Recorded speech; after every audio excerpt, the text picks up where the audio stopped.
위대한 유산 찰스 디킨스 1861년.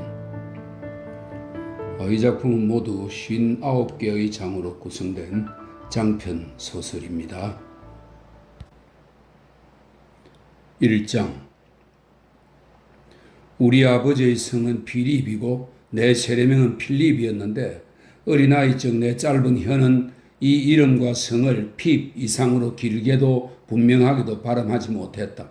그래서 나는 늘 내 이름이 핍이라고 말했고 그 결과 나는 핍이라고 불리게 되었다. 우리 아버지의 성씨가 필립이라고 했는데 이것은 아버지의 묘비와 우리 누나인 조 가젤리 부인, 누나는 대장장이의 아내였다. 조 가젤리 부인의 말에 근거를 둔 것이다. 나는 아버지와 어머니를 본 적이 전혀 없고 또 그분들의 사진 같은 것도 본 적이 없으므로 설명입니다. 그분들이 살았던 때는 사진술이 발달하기 전이었다. 그분들의 생김새에 관한 내 최초의 상상은 터무니없게도 그분들의 묘비로부터 비롯되었다. 아버지의 묘비에 새겨진 글자들의 모양을 보고 나는 이상하게도 아버지가 네모나고 단단한 체구에 살결은 가무잡잡하며 머리카락이 검고 곱슬진 사람이었을 거라는 생각을 품게 되었다. 그리고 상기한 자의 부인 조지에너 역시 여기 잠들다 라고 적힌 비문의 글자체와 문투를 보고 어머니는 얼굴에 주근깨가 있고 병약한 사람이라고 어린애처럼 멋대로 결론을 내렸다. 각각의 길이가 46cm 정도 되는 자그마한 마른 목골 석판 5개가 아버지 어머니의 무덤 옆에 한 줄로 나란히 배열되어 있는데 이것들은 인류의 저 보편적인 생존 경쟁에서 살아남고자 하는 노력을 대단히 일찍 포기해버린 내 5 남동생들을 추도하는 묘석들이었다. 이것들을 보고 나는 내 동생들이 모두 누운 자세로 양손을 바지 주머니에 넣은 채 태어났으며 설명이 있습니다. 묘석의 마른 목골 모양을 보고 핍은 2 손을 바지 주머니에 넣고 누운 사람의 마른 목골 형상을 연상한 것이라고 하는 설명입니다. 주머니에 손을 넣은 채 태어났으며 또 이 세상에 살아있는 동안 결코 그 양손을 주머니에서 뺀 적이 없었을 것이라고 마음속으로 굳게 믿었다. 우리 고장은 강 하류변에 있는 섭지대였는데 강이 구부러져 흘렀기 때문에 바다에서 32km가 채 안 되는 곳에 있었다. 사물의 인상이 나에게 처음으로 생생하고 분명하게 각인된 것은 유달리 얼씬년스러운 어느 날 오후 저녁 무렵이었다고 생각된다. 내가 쇠기 풀로 뒤덮인 쓸쓸한 이 장소가 교회 묘지라는 것을 분명하게 인식하게 된 것은 바로 그때였다. 또한 이 마을에서 살다가 사망한 고 필립과 그의 부인 조지에너가 거기에 잠들어 묻혀 있다는 것과 전술한 2 사람의 어린 자식들인 알렉산더, 바돌로메, 아브라함, 토비아스 그리고 로즈가 역시 거기에 잠들어 묻혀 있다는 것과 교회 묘지 너머로 어둡고 황량하게 뻗은 군데군데 도랑과 둔덕과 출입문 등이 널려 있고 소들이 흩어져서 풀을 뜯어먹는 평지가 섭지대라는 것과 그 섭지대 너머 낯빛 섬처럼 보이는 것은 강이라는 것과 바람이 야수처럼 숨어 있다가 사납게 휘몰아치며 불어오는 저 먼 곳은 바로 바다라는 것. 그리고 이 모든 게 무서워져서 조그맣게 몸을 웅크린 채 벌벌 떨며 막 울음을 터뜨리려는 존재는 바로 나 자신 핍이라는 것을 내가 분명히 인식하게 된 것도 바로 그때였다. 이놈 꼼짝 마라. 한 남자가 교회 현관 옆의 무덤 사이에서 불쑥 뛰쳐나오면서 무서운 목소리로 외쳤다. 이놈 찍소리 말고 가만히 있어. 안 그러면 모가지를 잘라버릴 테다. 거친 회색 옷차림에 발에는 커다란 쇠고랑을 차고 있는 무섭게 생긴 사람이었다. 신발은 너덜너덜하고 모자를 쓰지 않은 채 머리에다가는 낡은 넝마 조각을 둘러맨 사람이었다. 물속에 흠뻑 잠겼다가 진흙탕 속을 뒹군 듯하고 돌에 쳐여 다리를 절고 바위 모서리에 걸쳐 상처를 입었으며 쐐기풀에 찔리고 찔레나무에 찍힌 모습을 한 사람이었다. 그는 절뚝거리며 덜덜 떨었고 부릅뜬 눈으로 노래 보면서 어르렁거렸다. 그리고 추위로 머리 전체가 울리도록 이를 들그럭거리며 내 턱을 꽉 움켜쥐었다. 오 아저씨, 제발 제 목을 자르지 마세요. 나는 공포에 사로잡혀 애원했다. 제발 그러지 마세요 아저씨. 이름이 뭐냐? 그가 말했다. 어서 말해라. 피비예요. 다시 말해봐. 그가 나를 노려보며 말했다. 크게. 피비요 피. 사는 곳은 어디냐? 그가 말했다. 손으로 가리켜봐. 나는 우리 마을이 있는 곳을 손으로 가리켰다. 교회에서 1.5km 남짓 떨어진 강 근처의 평지로 가지가 잘린 나무들과 오리나무로 둘러싸인 곳이었다. 그 사람은 잠시 나를 바라보더니 나를 휙 거꾸로 뒤집었다. 그리고는 내 호주머니에 있는 것을 탈탈 털어냈다. 호주머니에는 빵 한 조각밖에 없었다. 교회가 다시 제 위치로 돌아왔을 때 그가 아주 갑작스럽게 억세게 나를 뒤집는 바람에 교회는 순식간에 내 눈앞에서 곤두박질 쳐서 뾰족탑이 내 발밑으로 보여드렸다. 교회가 다시 제 위치로 돌아왔을 때, 즉 교회가 다시 뒤집어져 똑바로 보였을 때 나는 즉시 어느 높은 묘비 위에 앉혀졌고 거기에서 내가 벌벌 떠는 동안 그는 내 호주머니에서 나온 빵을 개걸스럽게 먹으랬다. 요놈의 새끼, 그가 혀로 입술을 핥으며 말했다. 볼따구니 한번 정말 통통하구나. 그 당시 내 두 뺨은 통통한 편이었다고 나는 믿는다. 비록 나이에 비해 몸집이 작고 튼튼하지도 못했지만 말이다. 망할 것, 당장이라도 잡아먹고 싶군. 그는 위협하듯 고개를 흔들어대며 말했다. 이놈, 내 못 먹을 줄 아느냐? 나는 그가 나를 잡아먹지 않기를 바란다고 간절히 말했다. 그러고는 그가 나를 올려놓은 묘비를 더욱 세게 꽉 붙잡았다. 한편으로는 그 위에서 떨어지지 않기 위해서, 또 한편으로는 울음을 참기 위해서였다. 자, 이놈 잘 듣거라. 그가 말했다. 너희 어머니는 어디 있냐? 저기에요 아저씨. 나는 말했다. 그는 깜짝 놀라며 몇 걸음 뛰어 달아났다. 그러더니 곧 걸음을 멈추고는 어깨 너머로 돌아보았다. 저기 말이에요 아저씨. 나는 겁먹은 얼굴로 덧붙여 설명했다. 조제는 역시 여기 잠들다라고 씌어있는 저기요. 그게 우리 어머니예요. 오호라. 그는 되돌아오며 말했다. 그럼 너희 어머니 곁에 있는 게 너희 아버지냐? 예 아저씨. 나는 말했다. 아버지도 거기 잠들어 계세요. 이 마을에 살다가 사망한 고라고 씌어있는 분이에요. 아하. 그러더니 그는 중얼거리면서 생각에 잠겼다. 그럼 넌 누구하고 사느냐? 아직 마음의 결정을 못했다만 내가 혹시 친절하게도 네 놈의 목숨을 살려준다고 치면 말이다. 누나하고 살아요 아저씨. 조 가젤이 부인이라고 하는데 대장장이 조 가젤이의 아내예요 아저씨.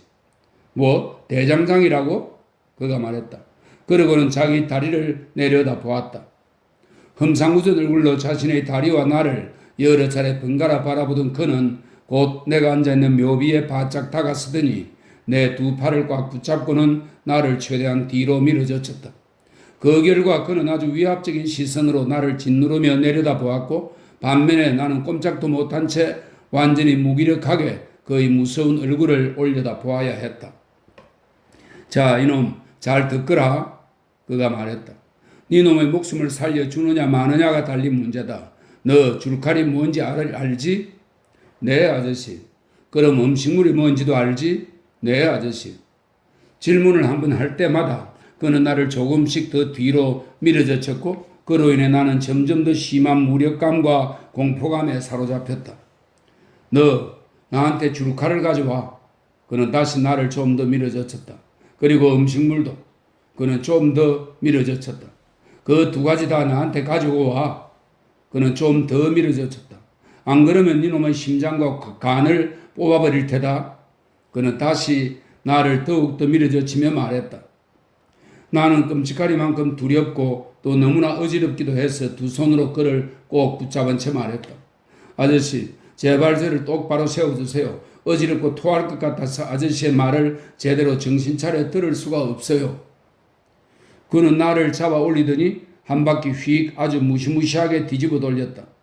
교회의 풍량계가 거꾸로 곤두박질 치면서 교회 전체가 한 바퀴 빙글 돌아갔다. 그러고 나서 그는 곧 나를 묘비 위에다 똑바로 앉혀놓고는 내 두 팔을 꽉 붙든 채 무시무시한 말을 계속했다. 너 내일 아침 일찍 내가 말한 그 줄칼과 음식물을 나한테 가져와. 저쪽 건너편 옛날 포병대 자리로 가져와. 그 대신 누구한테도 무슨 말을 하거나 나 같은 사람을 만났다는 표시 따윈 절대 해서는 안 돼. 만약 그랬다가 넌 죽은 목숨이야. 만약 말한 걸 가져오지 못하거나 아무리 조그만 것이라도 내 말에 어긋나게 행동한다면 난 너희 심장과 간을 찢어내어 구워 먹어버리고 말 거다. 잘 들어. 너 내가 혼자라고 생각할지 모르지만 그렇지 않아. 젊은 청년 하나가 나랑 같이 숨어 사는데 그 사람에 비하면 난 천사나 다름없어. 그는 지금 내가 하는 말을 모두 다 듣고 있어.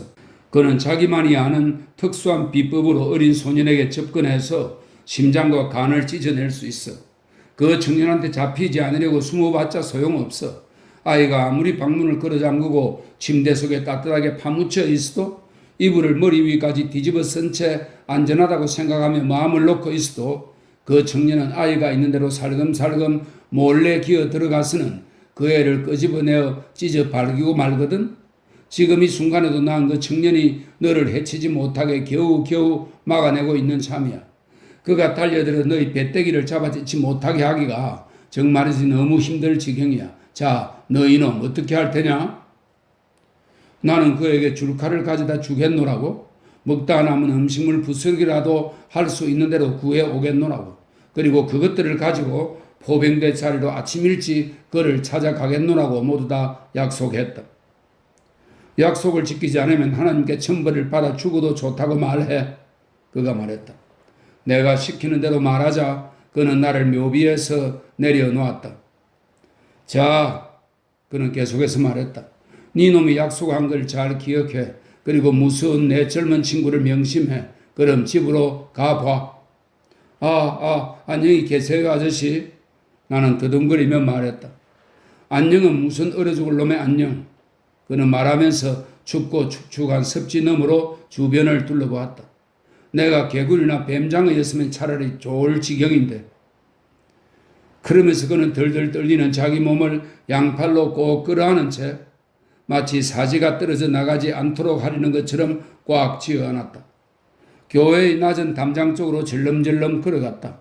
쐐기 풀 사이를 그리고 초록빛 무덤들 주위의 가시덤불 사이를 이리저리 헤치며 나아가는 그의 모습은 내 어린 눈에 마치 자신의 발목을 움켜잡아 무덤 속으로 끌어당기려는 무덤에서 슬그머니 뻗쳐나온 죽은 사람들의 손길을 피하고 있는 것처럼 보였다.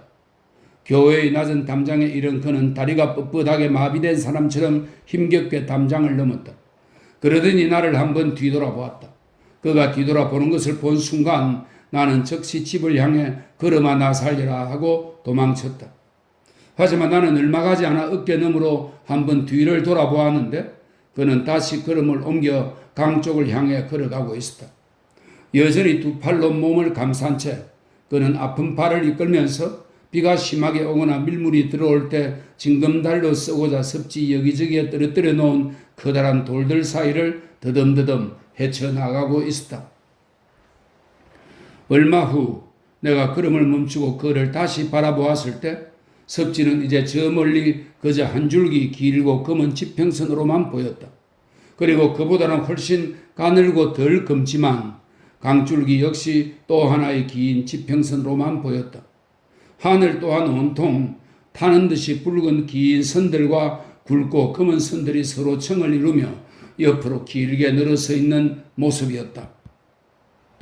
강의 가장자리에는 검은 물체 두 개가 희미하게 드러나 보였는데 사방의 모든 풍경 가운데 이것들만이 유일하게 수직으로 서 있는 모습이었다. 그중 하나는 선원들의 백기를 인도해주는 등대였다. 테두리 없는 술통을 기둥 위에다 얹어놓은 것처럼 생긴 이 등대는 가까이 가보면 흉측하게 보였다. 나머지 하나는 쇠사슬을 늘어뜨린 교수대였는데 예전에 해적 하나를 목매단 적이 있는 곳이었다. 아까 그 사람은 바로 이 교수대가 있는 쪽으로 절뚝거리며 걸어가고 있었다. 마치 죽은 해적이 다시 살아나서는 교수대에서 내려와 돌아다니다가 다시 줄에 매달리려고 돌아가고 있는 것 같았다. 그런 생각이 떠오르자 나는 끔찍한 공포에 휩싸였다. 마치 풀을 뜯던 소들이 고개를 들어 그의 뒷모습을 응시하듯 빤히 바라보고 있었는데 나는 그 소들도 혹시 그런 생각이 들지 않았는지 궁금했다. 나는 무시무시한 그 젊은 청년이 어디 있는가 하고 사방을 두리번거리며 살펴보았다. 그의 모습은 아무데도 보이지 않았다. 하지만 금세 나는 무서움에 다시 사로잡혀 쉬지 않고 집까지 곧장 달려갔다. 2장. 나의 누나인 조가젤리 부인은 나이가 나보다 20살 이상 많았다. 그녀는 자신을 대단하게 생각했고 동네 사람들도 그렇게 여겼는데 그것은 그녀가 나를 손수 길렀기 때문이었다. 손수 길렀다는 말이 무슨 의미인지 당시 아무도 가르쳐주지 않았던지라 나는 그것을 내 나름대로 이해했다.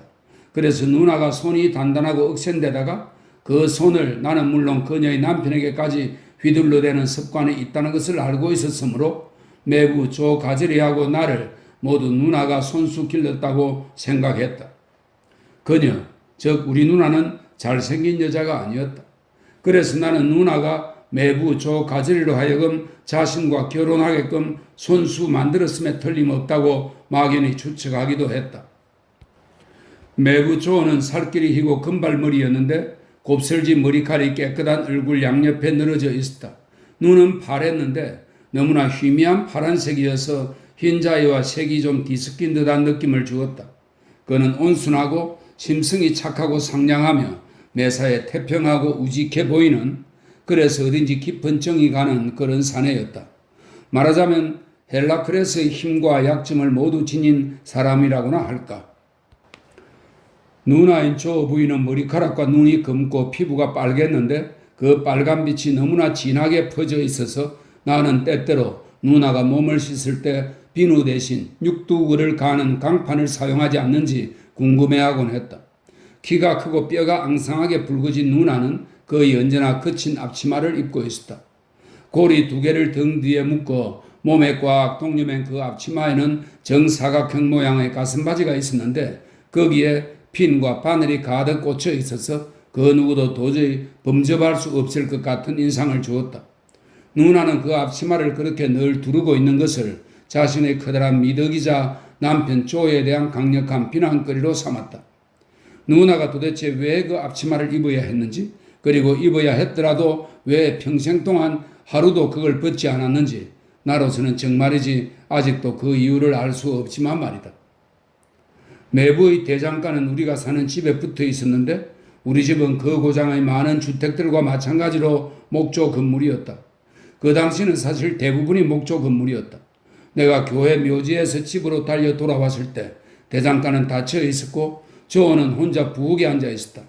조어와 나는 함께 순환을 겪는 동지였고 또 그런 동지로서 서로 마음을 터놓고 지냈으므로 내가 출입문에 빗장을 올리고 살그머니 안을 들여다보았을 때 맞은편의 부엌 벽난로 가에 앉아있던 조어는 즉시 나에게 속마음을 털어놓았다.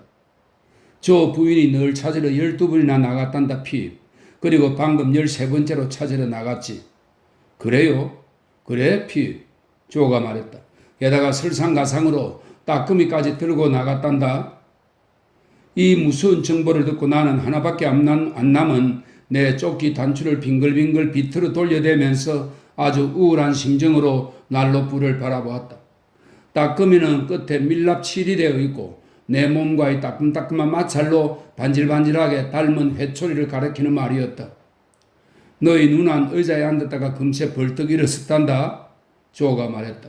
그러더니 따끔이를 꽉 움켜잡고는 길길이 날뛰며 달려나갔어. 그래, 그렇게 날뛰며 나갔단다.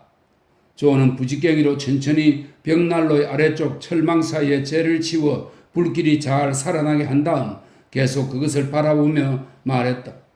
정말이지 길길이 날뛰며 달려나갔단다 피. 누나가 나간 지 오래됐어요 조. 나는 늘 매부를 일종의 덩치 큰 어린아이처럼, 그래서 내 또래 정도밖에 안 되는 것처럼 대했다. 글쎄, 조는 더치 벽시계를 헐끗 올려다보며 말했다. 이 더치 벽시계는 당시 하층 계급에게 인기 있었던 값싼 독일제 나무시계였다고 합니다.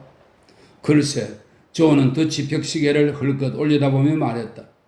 마지막으로 날뛰며 달려나간 지 한 5분 정도 된단다. 핍, 쉿, 누나가 오고 있구나. 이보게 친구 어서 문 뒤로 숨게. 그리고 거기 잭타월로 몸을 가리게. 이 잭타월은 회전식 롤러에 감긴 긴 수건입니다. 나는 그의 충고대로 했다. 저 부인, 즉 누나는 문을 활짝 열어젖히다가 문 뒤에 무언가 장애물이 있다는 것을 발견하고는 즉시 그 원인이 뭔지 알아냈다.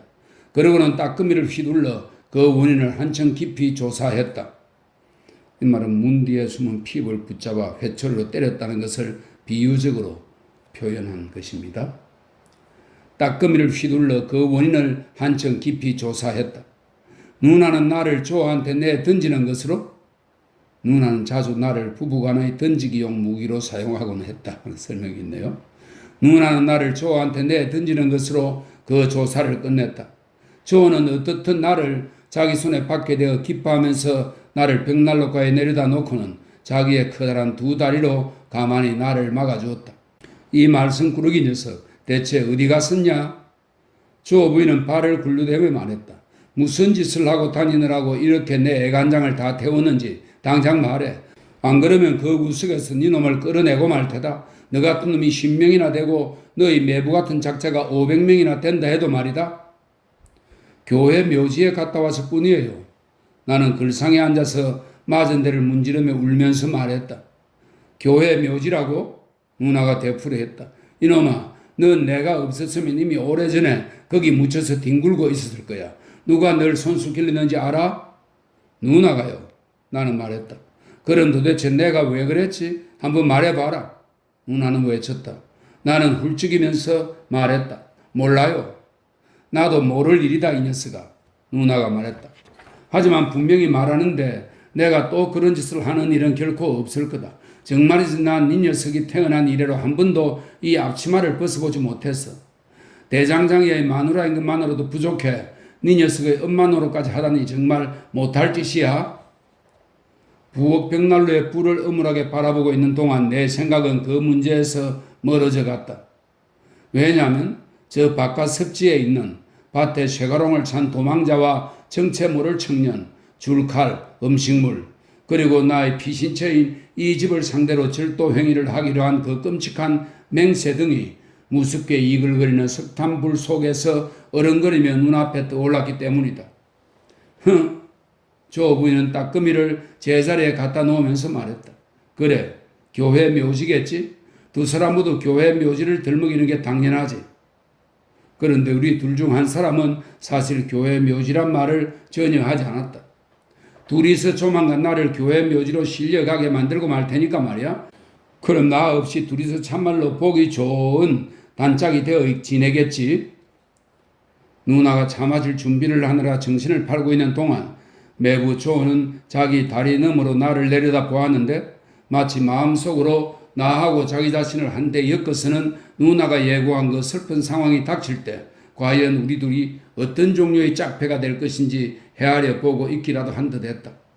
그러고 난 뒤 그는 앉아서 한바탕 폭풍우가 몰아칠 때면 늘 그러하듯이 얼굴 오른쪽의 다망색 곱슬머리와 구레나룻을 만지작거리면서 이리저리 움직이는 조 부위를 파란 눈으로 뒤따라가며 바라보았다. 누나는 독특하고 예리한 방식으로 우리에게 버터 바른 빵을 썰어 주었는데 그 방식은 결코 변하는 법이 없었다. 누나는 먼저 왼손으로 빵 덩어리를 잡고는 앞치마 가슴바지에 꽉 붙여 단단히 고정했다. 거기 꽂혀있던 핀이나 바늘이 때때로 하나씩 빵 속에 꽂혀서는 나중에 우리 입속까지 들어오기도 했다. 그런 다음 그녀는 칼에 버터를 약간 너무 많지 않게 묻혀서는 마치 약제사가 붕대에 연고를 바르는 것과 같은 방식으로 빵 덩어리 위에다 얇게 펴서 발랐다. 칼의 양쪽 면을 잽싸게 손쉽게 사용해서는 빵 껍질 위로 빙 둘러가며 골고루 말끔하게 버터를 바르는 것이었다. 그런 뒤 누나는 그렇게 연고처럼 버터가 발린 빵의 가장자리에다 마지막으로 칼을 한번 쓱 문질러 닦아낸 다음 아주 두껍게 빵을 한 조각 썰어냈다. 그리고 마지막으로 그 조각을 빵 덩어리에서 완전히 떼어내기 전에 둘로 잘라서 그중 한 조각은 조한테 주고 나머지 한 조각은 나한테 주는 것이었다. 그날 저녁의 경우 비록 배가 고팠을지라도 나는 감히 내 몫의 빵 조각을 먹을 수 없었다. 낮에 만난 그 무서운 사람과 그보다 훨씬 더 무서운 사람인 그의 동료 청년을 위해 무언가 남겨놓지 않으면 안 된다고 느꼈기 때문이다. 나는 조 부인의 살림살이가 지독히도 알뜰하다는 것을, 따라서 나중에 음식을 훔치려고 찬장을 뒤졌을 때 아무것도 없을지 모른다는 것을 알고 있었다. 그러므로 나는 버터 빠른 내 빵 조각을 바지 자락 밑에다 감춰두기로 작정했다. 이 목적을 달성한 데에는 결단에 참 굉장한 노력이 필요하다는 것을 나는 깨달았다. 마치 높은 집의 꼭대기에서 뛰어내리거나 굉장히 깊은 물속으로 뛰어들 결심을 해야 하는 것과 같았다. 게다가 이 일은 아무것도 모르는 매부 조 때문에 더욱 어려워졌다. 이미 언급한 것처럼 순환의 동지로서 우리가 공유하던 은밀한 연대감 때문에, 그리고 나에게 친구가 되어주고자 하는 조의 착한 심성 때문에 우리는 저녁 때마다 각자의 빵 조각을 베어 먹으면서 남은 빵의 크기를 서로 비교하는 습관이 있었다. 우리는 이따금씩 빵 조각을 말없이 쳐들어 보임으로써 상대방의 찬탄을 받자내곤 했는데, 이를 통해 서로 자극을 받고는 더욱 분발하여 빵을 베어 먹곤 했다. 오늘 저녁에도 조는 급속하게 줄어드는 자신의 빵 조각을 몇 번인가 내보임으로써 여느 때와 같이 우호적인 경쟁을 해보자고 권했다. 하지만 그는 매번 내 한쪽 무릎 위에는 노란 머그 차차니, 그리고 내 다른 쪽 무릎 위에는 버터 바른 빵이 손도 안 댄 채 그대로 놓여있다는 사실만을 발견할 뿐이었다. 마침내 나는 계획하고 있는 일의 실행을 이제 더 이상 미룰 수 없으며, 그것도 현재 주어진 그 상황에서 가능한 한 가장 그럴듯한 방식으로 실행해야 한다는 필사적인 판단을 하기에 이르렀다. 나는 조가 막 나를 쳐다보고 난 직후의 순간을 틈탔다. 그리고는 재빨리 내 버터 바른 빵을 바지 자락 밑으로 밀어넣었다. 한편 조는 내가 식욕을 잃은 줄로 여겼는지 심란해하는 모습이 역력했다. 그는 생각에 잠긴 채 전혀 맛이 없는 듯한 표정으로 자신의 빵 조각을 한입 물어뜯었다. 그는 빵을 입안에 넣고서 보통 때보다도 훨씬 오랫동안 우물거렸는데, 마치 빵에 대한 상념이라도 하듯이 한참 동안 씹어대더니 결국에는 아래하기라도 넘기는 것처럼 힘겹게 꿀꺽 삼켰다.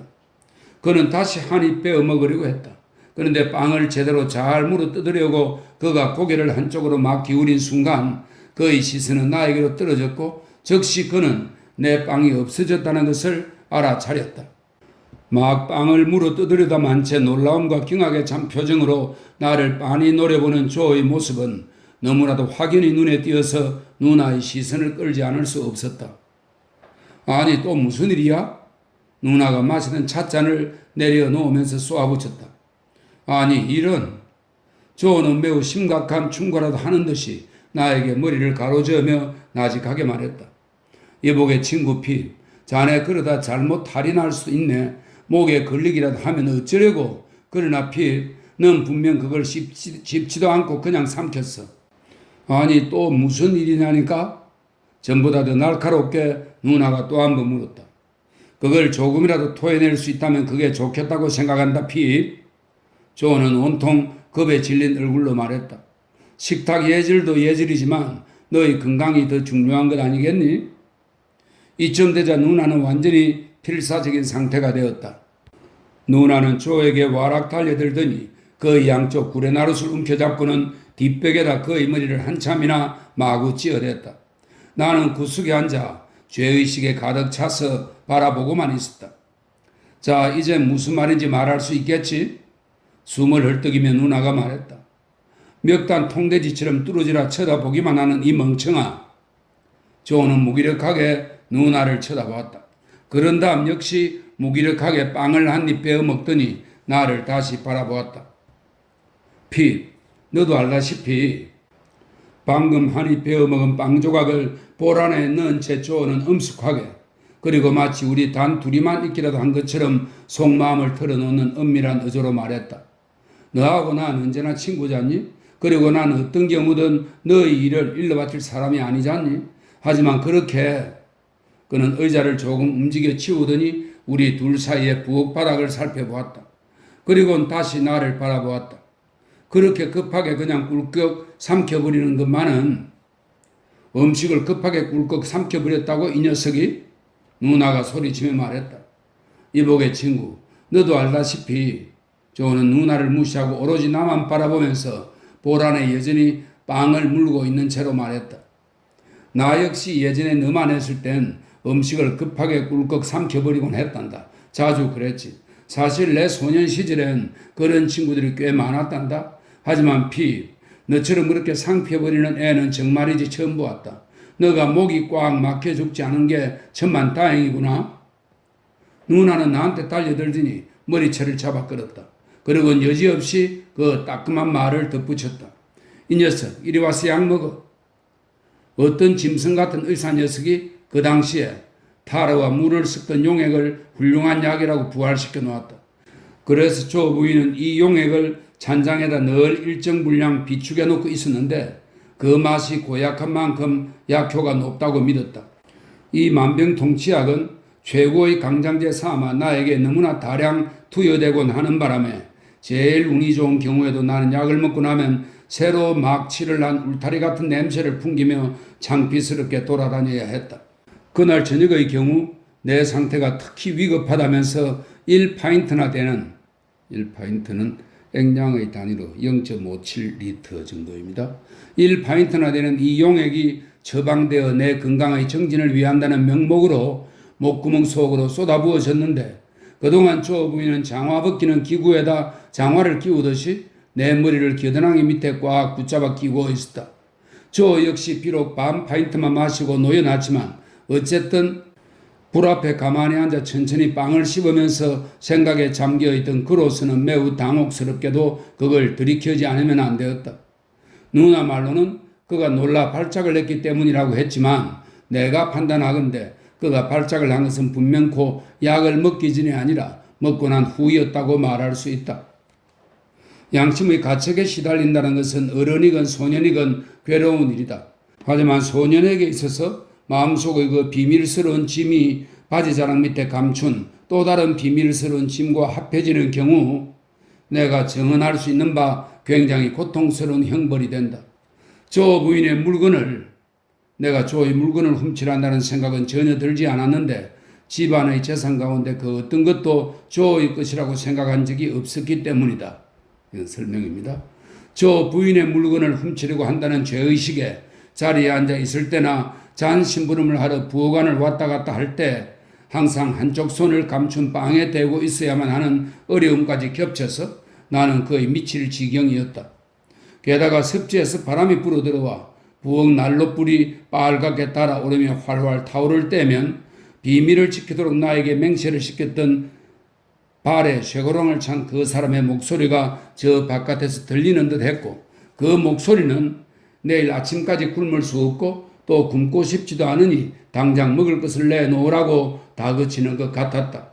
그러다가 또 어떤 때는 두 손을 내 피로 적시지 못하게끔 그가 간신히 붙들어 두고 있다는 그 무서운 청년이 생각나면서 혹시라도 그가 급한 성질을 참지 못하거나 시간을 잘못 알아 내일이 아닌 바로 오늘 밤에 내 심장과 간을 뜯어먹어도 되는 것으로 착각이라도 하면 어쩌나 하는 걱정에 사로잡히기도 했다. 만약 사람의 머리카락 끝이 공포 때문에 곤두설 수 있다면 그날 저녁 바로 내 경우가 틀림없이 그랬을 것이다. 하지만 정말 사람의 머리카락이 그럴 수 있을까? 그날은 크리스마스 전날이었다. 그래서 나는 다음날 쓸 푸딩을 우리 집 더치 벽시계로 7시부터 8시까지 구리 막대로 저어야 했다. 나는 바지 자락 안쪽에 빵을 그대로 달고서 저어버리고 애썼는데 이 때문에 다리에 쇠고랑을 달고 있는 그 사람이 다시 생각이 났다는 설명이고요. 저어버리고 애썼는데 몸을 움직이게 되자 버터 바른 그 빵이 자꾸 발목으로 삐져나오려고 하는 바람에 도무지 어쩔 수가 없을 지경이었다. 다행히도 나는 살짝 빠져나와 내 다락방 침실에다 그것을 갖다 놓고 빵으로 인한 양심의 고통에서 잠시 벗어날 수 있었다. 저게 무슨 소리죠? 푸딩 적기를 마친 뒤 잠자리로 올라가기 전에 부엌 벽난로가에서 마지막으로 불을 쬐고 있던 내가 말했다. 대포 소리 아니었어요, 조? 이런, 조가 말했다. 죄수가 또 하나 탈옥했군. 그게 무슨 뜻이죠, 조? 내가 말했다. 언제나 설명을 도맡아 하는 조 부인이 퉁명스럽게 말했다. 도망쳤다는 뜻이야. 도망쳤다는 뜻. 마치 타르 용액이라도 투약하는 것처럼 툭 던지는 설명이었다. 조 부인이 의자에 앉아 바느질감 위로 고개를 숙이고 있는 사이에 나는 소리내지 않고 입모양만으로 조에게 물었다. 죄수는 누구예요? 조 역시 입모양만으로 무언가 대답을 해 주었는데 너무나 세밀하고 복잡한 내용의 답변이라서 나는 피입이라는 단어 한 개 말고는 아무것도 이해할 수 없었다. 어젯밤에 죄수가 하나 탈옥했단다. 조가 큰 소리로 말했다. 일몰 대포 소리가 난 뒤에 말이야. 그래서 그를 조심하라는 대포를 쏘았더랬지. 그런데 이제 또 한 명의 죄수를 조심하라고 대포를 쏘고 있는 것 같구나. 대포는 누가 쏘죠? 이 망할 자식. 바느질감 너머로 나한테 얼굴을 찡그리며 누나가 끼어들었다. 웬 놈의 질문이 그렇게 많아? 질문 좀 작작해. 이놈아, 그래봤자 거짓말만 자꾸 듣게 돼. 내가 질문을 좀 했기로 서니 자기가 나한테 거짓말만 자꾸 해 주게 될 거라는 식으로 말하다니. 그건 은음으로 보나 자기 스스로를 깎아내리는 교양 없는 은사 같았다. 하지만 누나는 결코 교양 있게 말하는 적이 없었다. 손님이 있을 때는 빼고 말이다. 바로 그때 조가 입을 아주 크게 벌리더니 온 정성을 다해 입모양으로 무언가 단어 하나를 표현해 내려고 해서 내 호기심이 굉장히 크게 자극됐다. 내가 보기에 그것은 화났어? 라는 말 같았고 그래서 난 당연히 조 부인을 가리키면서 누나가요? 하는 입모양을 지어 보였다. 그러나 조는 내 입모양에 전혀 아랑곳하지 않은 채 다시 입을 크게 벌리고는 그 단어를 아주 힘주어 입모양으로 표현해 보였다. 그러나 나는 그 단어가 무엇인지 전혀 알아낼 수 없었다. 조 부인, 나는 결국 마지막 수단으로 누나한테 물었다. 저 알고 싶은 게 있는데요. 괜찮다면 말이에요. 대포 소리는 어디서 나는 거죠? 하나님, 이 아이를 보호하소서. 보호는커녕 오히려 그 반대가 되기를 바라는 것처럼 누나는 소리쳤다. 그건 감옥선에서 나는 거다, 이놈아. 아하, 나는 조를 바라보면서 말했다. 감옥선이라고 했구나. 조는 책망하는 듯이 기침을 한번 했는데 마치 글쎄 내가 그렇게 말했잖니? 라고 말하려는 것 같았다. 그런데요, 죄송하지만 감옥선이 뭐예요? 내가 말했다. 글쎄 이 녀석하고는 바로 이렇게 된다니까? 누나는 소리치면서 실을 깬 바늘로 나를 가리키고는 머리를 가로저었다. 한 가지 질문에 대답해주면 곧장 12개의 질문을 쏟아내거든. 감옥선이란 바로 감옥으로 사용하는 배를 말하는 거야. 저 늪지 바로 건너편에 있는 배들 말이야. 우리 고장에서는 언제나 섭지를 이렇게 늪지라고 불렀다. 어떤 사람들이 감옥선에 가는지 그리고 왜 가는지 궁금하네요. 나는 그냥 막연하게 하지만 은근히 필사적인 심정으로 슬쩍 물었다. 조 부인은 이것까진 도저히 참을 수 없었는지 벌떡 자리에서 일어났다. 잘 들어 이 꼬마 녀석아. 그녀는 말했다. 내가 널 손수 길러준 것은 다른 사람을 못 살게 굴라고 그런 게 아니야. 만약 그랬다면 그건 나에게 칭찬이 아니라 욕이 되고 말 거야.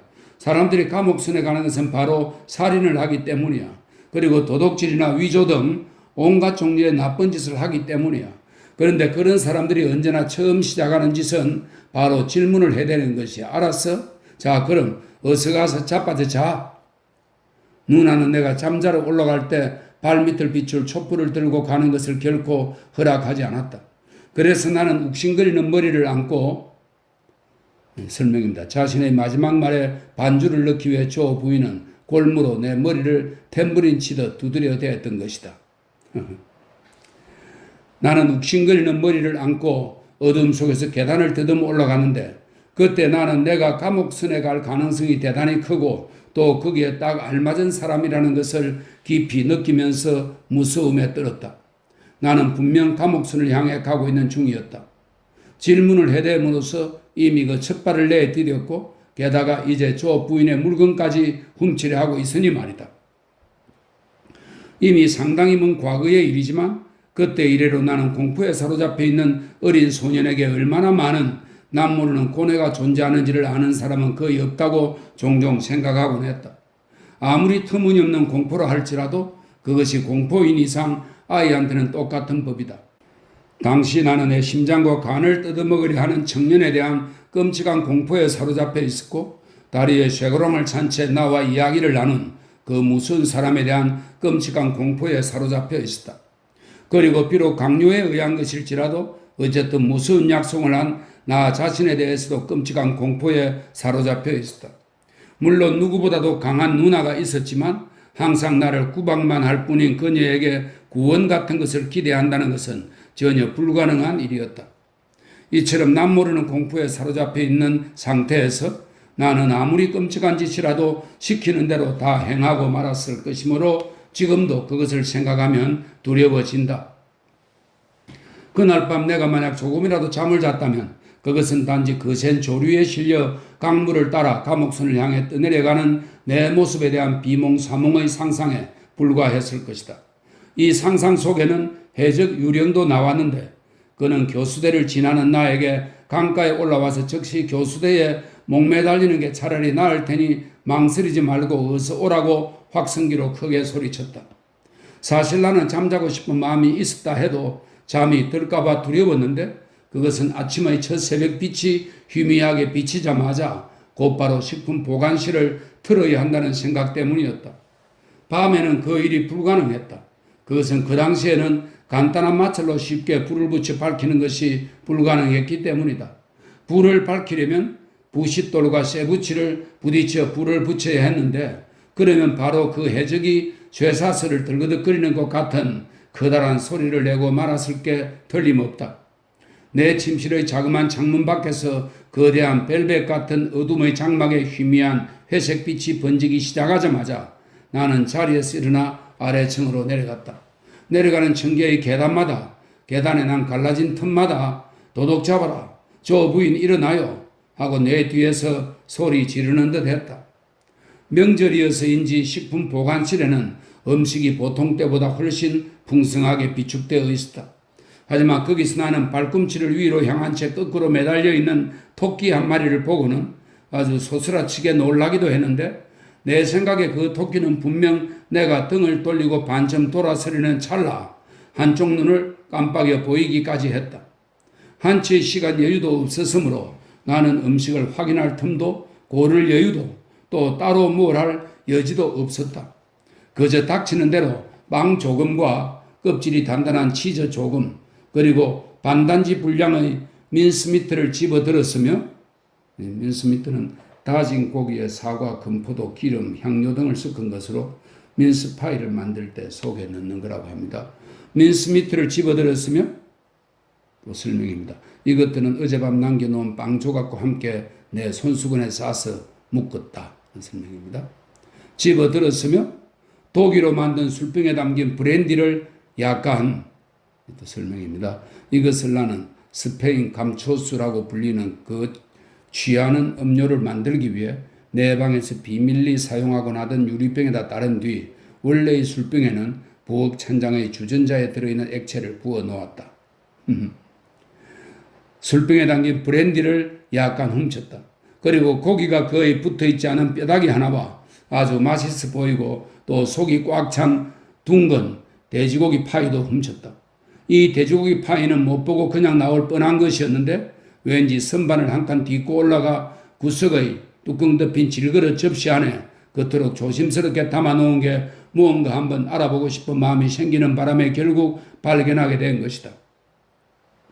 이 파이를 훔치면서 나는 그것이 금방 먹을 음식으로 만들어 놓은 것이 아니기를 그래서 얼마 동안 없어진 게 드러나지 않기를 바랐다. 부엌에는 대장관과 통하는 문이 하나 있었다. 나는 문고리를 풀고 빗장을 빼 그 문을 열었다. 그러곤 조의 연장 중에서 줄칼 하나를 집어들었다. 그런 다음 문고리와 빗장을 원래 있던 대로 다시 채우고 어제 저녁에 집으로 달려왔을 때 열고 들어왔던 출입문을 다시 열고 나갔다. 다시 그 문을 닫고 나는 곧장 안개 낀 섭지를 향해 달려갔다.